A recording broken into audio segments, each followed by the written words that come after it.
Uncle బాగున్నారా? బాగున్నానమ్మా. లోపలికి రండి అంకుల్. రండి అన్నయ్య, కూర్చోండి, టీ తీసుకొస్తాను. వద్దమ్మా.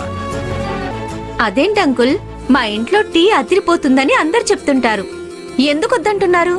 కరెక్టేనమ్మా, మీ ఇంట్లో టీ అద్భుతంగా ఉంటుంది. ఒక్క సిప్ తాగితే మైమర్చిపోతాం. కానీ నేను ఇప్పుడే టీ తాగొచ్చానమ్మా, అందుకే వద్దంటున్నాను. మీతో ఒక విషయం మాట్లాడాలని వచ్చానమ్మా. చెప్పండి అన్నయ్య, ఏంటి విషయం? అది ఎలా చెప్పాలో తెలియట్లేదమ్మా, కానీ తప్పదు, చెప్పి తీరాల్సిందే. పర్వాలేదు, చెప్పండి అన్నయ్య, ఏంటి విషయం?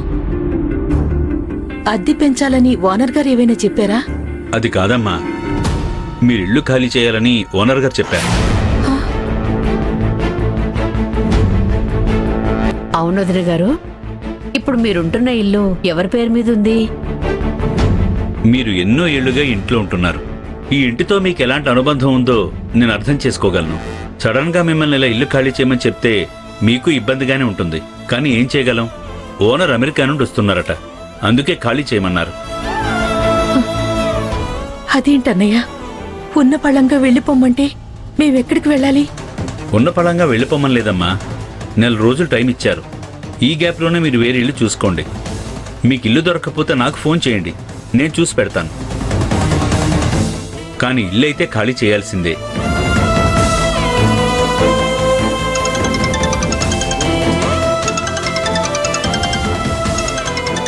సరేనమ్మా, ఇక నేను బయలుదేరతాను. ఒకరికి ఇల్లు చూపిస్తానని చెప్పాను, వాళ్లే ఫోన్ చేస్తున్నారు. నేను వెళ్ళాలి. మీరు మాత్రం ఎంత వీలైతే అంత తొందరగా ఇంకో ఇల్లు చూసుకోండి.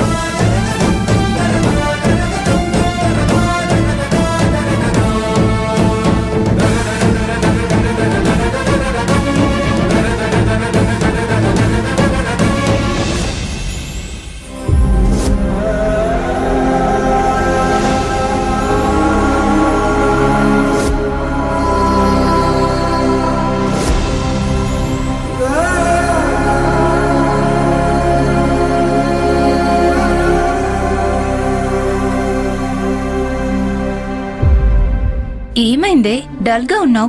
ఆరోగ్యం బాలేదా? లైఫే బాలేదురా. గాల్లో మేడ నిలబడదు, అబద్ధాలతో సంసారం నిలవదు.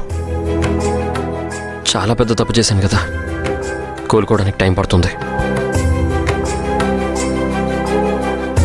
అన్నీ తెలిసి మళ్ళీ దాని గురించే ఆలోచించడం ఎందుకు మచ్చా? ఎప్పట్లాగే సంతోషంగా ఉండొచ్చు కదా. కానీ ఏం చేయను, పదే పదే అబద్ధమే గుర్తుకొస్తుంది. నిజం తెలిస్తే ఇంట్లో వాళ్ళు ఎలా ట్రీట్ చేస్తారో అని భయమేస్తుంది. భయపడితే ఏం చేయలేమే. అయినా హరి అన్నయ్యతో మాట్లాడమని చెప్పాను కదా, ఏమైంది? మాట్లాడితే ఏమవుతుంది? అది ఆల్రెడీ ట్రై చేశాను. తను నా మొహం చూడడానికి ఇష్టపడట్లేదు. ఇంకేం మాట్లాడతాం? తను అలానే బిహేవ్ చేస్తుంది మావా, ఎందుకంటే తనకి నీ మీద కోపం ఉంది కాబట్టి. అయినా నీకేమైంది? నువ్వైనా మాట్లాడొచ్చు కదా. మాట్లాడొచ్చు, కానీ కోపంలో ఏదైనా అంటారేమోనని భయంగా ఉంది. సరే, కోప్పడకుండా కూల్గా మాట్లాడొచ్చు కదా. కోపంలో ఏదైనా అంటే క్షమించండిని ముందే చెప్పేయ్. నేను సారీ చెప్పినా తను క్షమించే పరిస్థితిలో లేదురా. తన దృష్టిలో నేను చాలా పెద్ద తప్పు చేశాను, అది నేనే సరిదిద్దుకోవాలి. అవును, నీ వైపు తప్పుంది కదా, అప్పుడు నువ్వే సారీ చెప్పాలి.